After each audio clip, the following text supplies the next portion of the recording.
Tuhan Allah Bapa kami yang bertata di surga, kembali kami siang hari menjelang sore ini mau membaca kitab. Berbicaralah ya Bapa supaya kami mengerti memahaminya.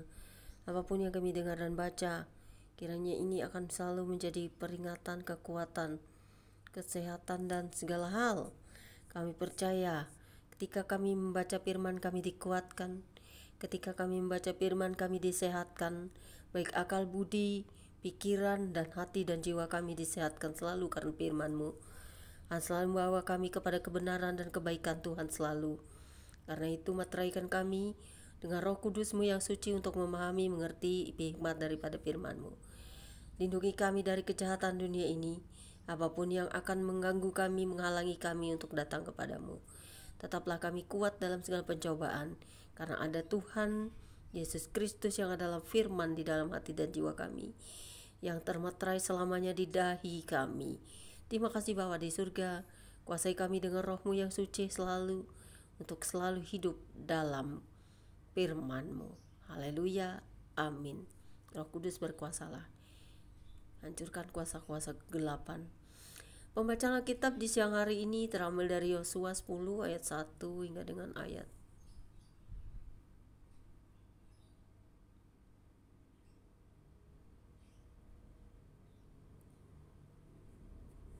yang ke-43 dengan perikop pertempuran dekat Gibeon. Yosua merebut bagian selatan Kanaan. Setelah terdengar oleh Adoni-Zedek raja Yerusalem bahwa Yosua telah merebut Ai dan telah menumpasnya, seperti yang dilakukannya terhadap Yeriko dan terhadap rajanya, demikianlah juga dilakukannya terhadap Ai dan terhadap rajanya. Dan bahwa penduduk kota Gibeon telah mengadakan ikatan persahabatan dengan orang Israel dan diam di tengah-tengah mereka. Maka sangat takutlah orang, sebab Gibeon itu kota yang besar, seperti salah satu kota kerajaan, bahkan lebih besar dari Ai, dan semua orangnya adalah pahlawan. Sebab itu Adoni-Zedek raja Yerusalem menyuruh orang kepada Hoham raja Hebron, kepada Fiream raja Yarmut, kepada Yafia raja Lakis, dan kepada Debir raja Eglon, mengatakan, datanglah kepadaku dan bantulah aku, supaya kita menggempur Gibeon, karena telah mengadakan ikatan persahabatan dengan Yosua dan orang Israel. Lalu kelima raja orang Amori itu berkumpul dan bergerak maju. Raja Yerusalem, Raja Hebron, Raja Yarmut, Raja Lakis, dan Raja Eglon. Mereka beserta seluruh tentara mereka. Mereka berkemah mengepung Gibeon dan berperang melawannya. Lalu orang-orang Gibeon itu menyuruh orang kepada Yosua ke tempat perkemahan di Gilgal, mengatakan, jangan menarik tanganmu daripada hamba-hambamu ini. Datanglah dengan segera kepada kami, lepaskanlah kami dan bantulah kami. Sebab semua raja orang Amori yang diam di gunungan telah bergabung melawan kami. Lalu Yosua bergerak maju dari Gilgal, dia dan seluruh tentara yang bersama-sama dengan dia. Semuanya pahlawan yang gagah perkasa. Berfirmanlah Tuhan kepada Yosua, janganlah takut kepada mereka, sebab aku menyerahkan mereka kepadamu, tidak seorang pun dari mereka yang akan dapat bertahan menghadapi engkau. Lalu Yosua menyeberang mereka dengan tiba-tiba. Lalu Yosua menyerang mereka dengan tiba-tiba setelah semalam-malaman bergerak maju dari Gilgal, dan Tuhan mengacaukan mereka di depan orang Israel, sehingga Yosua menimbulkan kekalahan yang besar di antara mereka dekat Gibeon, mengejar mereka ke arah pendakian Bet-horon dan memukul mereka mundur sampai dekat Azeka dan Makeda. Sedang mereka melarikan diri di depan orang Israel dan baru di lereng Bet-horon, maka Tuhan melempari mereka dengan batu-batu besar dari langit sampai ke Azeka sehingga mereka mati. Yang mati kena hujan batu itu ada lebih banyak dari yang dibunuh oleh orang Israel dengan pedang. Lalu Yosua berbicara kepada Tuhan pada hari Tuhan menyerahkan orang Israel. Lalu Yosua berbicara kepada Tuhan pada hari Tuhan menyerahkan orang Amori itu kepada orang Israel. Ia berkata di hadapan orang Israel, matahari, berhentilah di atas Gibeon, dan engkau bulan di atas lembah Ayalon. Maka berhentilah matahari dan bulan pun tidak bergerak sampai bangsa itu membalaskan dendamnya kepada musuhnya. Bukankah hal itu telah tertulis dalam kitab orang jujur? Matahari tidak bergerak di tengah langit dan lambat-lambat terbenam kira-kira sehari penuh. Belum pernah ada hari seperti itu, baik dahulu maupun kemudian, bahwa Tuhan mendengarkan permohonan seorang manusia secara demikian.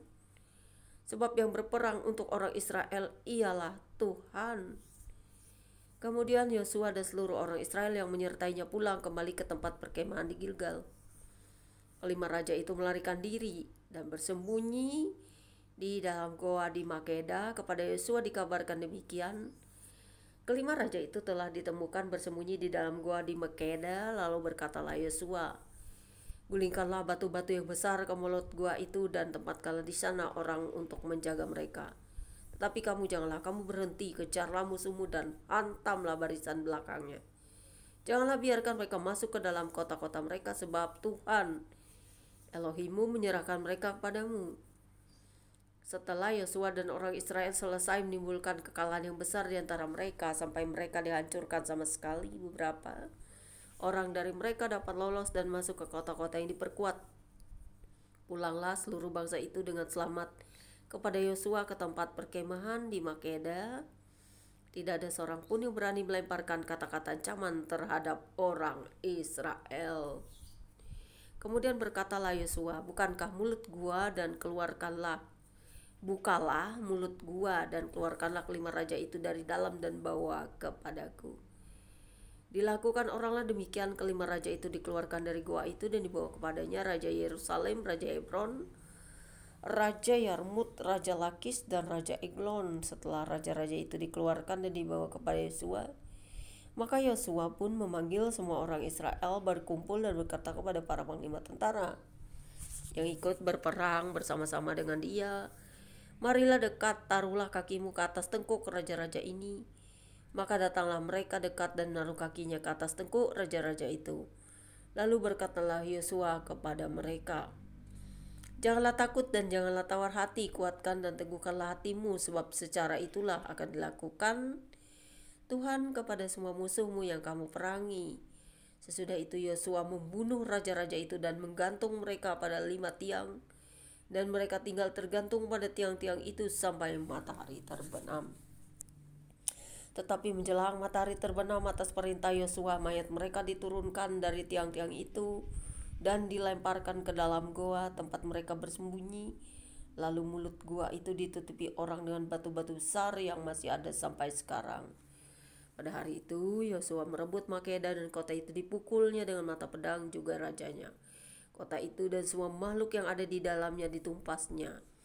Tidak ada seorang pun yang dibiarkannya lolos, dan Raja Makeda diperlakukannya seperti telah diperlakukannya Raja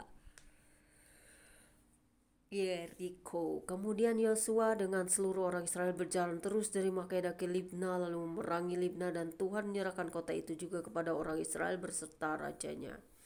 Yosua memukul kota itu dan semua makhluk yang ada di dalamnya dengan mata pedang. Tidak ada seorang pun di dalamnya yang dibiarkannya lolos, dan rajanya diperlakukannya seperti telah diperlakukannya Raja Yeriko. Kemudian Yosua dengan seluruh Israel berjalan terus dari Libna ke Lakis, lalu berkemah mengepung kota itu dan berperang melawannya.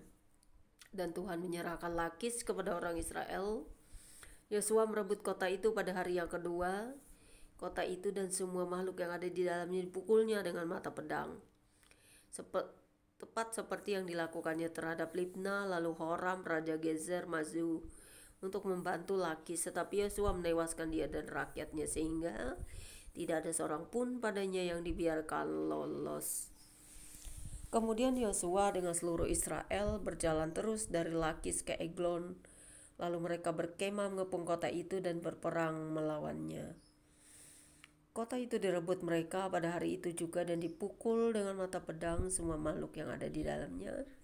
Ditumpasnya pada hari itu tepat seperti yang dilakukan terhadap Lakis. Kemudian Yosua dengan seluruh Israel bergerak maju dari Eglon ke Hebron, lalu berperang melawannya. Negeri itu direbut mereka dan dipukul dengan mata pedang. juga rajanya dan segala kotanya dan semua makhluk yang ada di dalamnya. Tidak seorang pun yang dibiarkannya lolos, tepat seperti yang dilakukannya terhadap Eglon. Kota itu dan semua makhluk yang ada di dalamnya ditumpasnya. Kemudian Yosua dengan seluruh Israel kembali ke Debir, lalu berperang melawannya. Negeri itu beserta rajanya dan segala kotanya direbutnya dan dipukul dengan mata pedang, semua makhluk yang ada di dalamnya ditumpas mereka. Tidak seorang pun yang dibiarkannya lolos seperti yang dilakukannya terhadap Hebron, demikianlah dilakukan terhadap Debir beserta rajanya, sama seperti yang dilakukannya terhadap Libna beserta rajanya. Demikianlah Yosua mengalahkan seluruh negeri itu, pegunungan, tanah Negeb, daerah bukit dan lereng gunung beserta semua raja mereka. Tidak seorang pun yang dibiarkannya lolos, tetapi ditumpasnya semua yang bernapas, seperti yang diperintahkan Tuhan Allah Israel. Yosua menewaskan mereka dari Kades Barnea sampai Gaza, juga seluruh tanah Goshen sampai Gibeon. Semua raja ini dan negeri mereka telah dikalahkan Yosua sekaligus, sebab yang berperang untuk orang Israel ialah Tuhan Allah Israel. Kemudian Yosua dengan seluruh Israel pulang kembali ke tempat perkemahan di Gilgal. Benar-benar dahsyat firman Tuhan untuk orang Israel.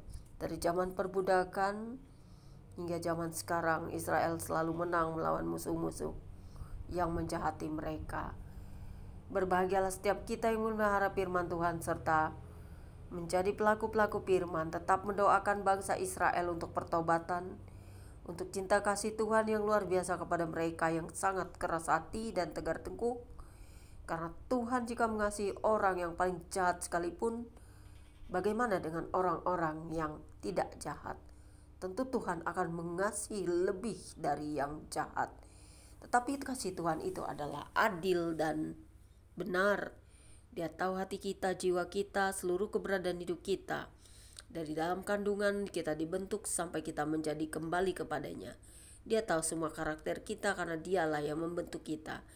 Terpujilah Engkau Tuhan atas firman-Mu, terpujilah Engkau buat kasih sayang-Mu. Terpujilah bangsa yang telah Engkau pilih, terpujilah mereka karena Engkau. Mereka bukan orang-orang yang jahat jika mereka benar-benar di dalam Engkau. Karena itu kuatkan dan teguhkan hati orang-orang Sandra yang telah diculik oleh para teroris jahat itu yang ingin membinasakan bangsa pilihan-Mu. Biarlah para penculik, teroris atau siapapun yang jahat bertobat. Karena pertobatan yang sejati adalah jika seorang pendosa sungguh-sungguh bertobat dan meninggalkan perbuatan jahat. Bagi kamu semua yang belum percaya bahwa kasih Tuhan itu nyata, maka kenalah Dia yang adalah terang dan benar-benar datang dari surga, telah mengalahkan segala kuasa kegelapan dan maut, sehingga kamu semua beroleh berkat dan kasih karunia. Terima kasih Tuhan, kuasai kami sepenuhnya dari firman-Mu. Haleluya, amin. Demikianlah pembacaan kitab kita siang menjelang sore ini. Tuhan Yesus memberkati saya dan saudara semua dimanapun berada. God bless you all. Jangan lupa subscribe ya guys. Tuhan berkati subscriber saya semuanya dimanapun berada.